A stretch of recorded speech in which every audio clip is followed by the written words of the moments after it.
Bismillahirrahmanirrahim. Assalamualaikum warahmatullahi wabarakatuh. Perkenalkan, saya atas nama Indri Wahyuningsi dengan NIM O1A1200021 dari kelas A. Baiklah, di sini saya akan menjelaskan tentang metabolisme karbohidrat dan metabolisme lipid.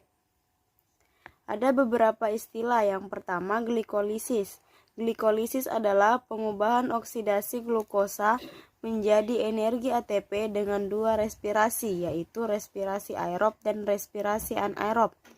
Yang kedua adalah glikogenolisis. Glikogenolisis adalah proses penurunan kadar glukosa yang berlebihan. Keadaan ini akan memicu hati untuk membebaskan glukosa dari pemecahan glikogen. Glikogenesis adalah pembongkaran glukosa untuk sumber tenaga berkurang, maka glukosa akan diubah menjadi glikogen. Yang keempat adalah metabolisme. Metabolisme adalah segala proses reaksi kimia yang terjadi di dalam makhluk hidup. Proses yang lengkap dan sangat komplit akan terkoordinatif melibatkan banyak enzim di dalamnya, sehingga terjadi pertukaran bahan dan energi. Yang kelima adalah katabolisme. Katabolisme adalah proses pembongkaran.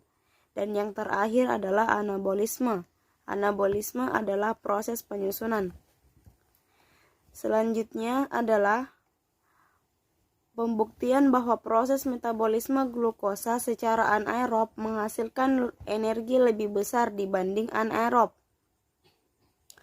Respirasi anaerob ialah suatu proses pernapasan yang membutuhkan oksigen dari udara. Pada umumnya, jika konsentrasi oksigen di udara menyimpan sedikit dari 20%, pengaruh terhadap respirasi tidak tampak.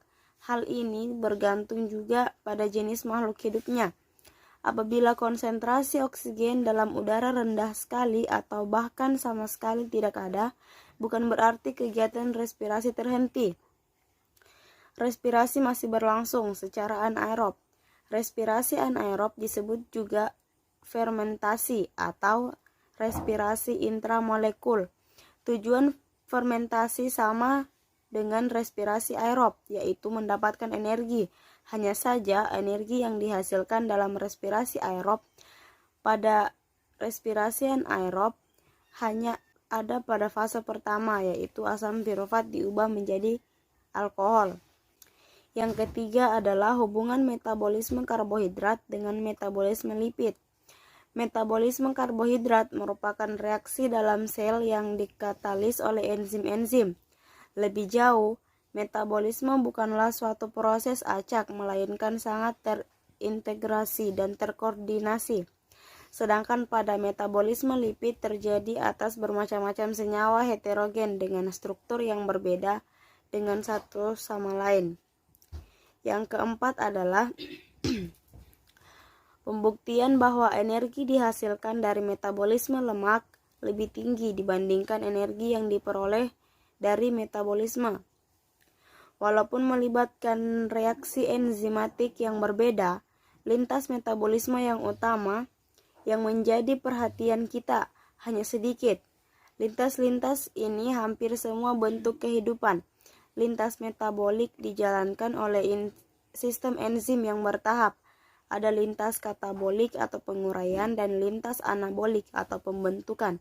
Sedangkan lipida yang terdapat dalam makanan terutama berupa triacylglycerol atau trigliserida.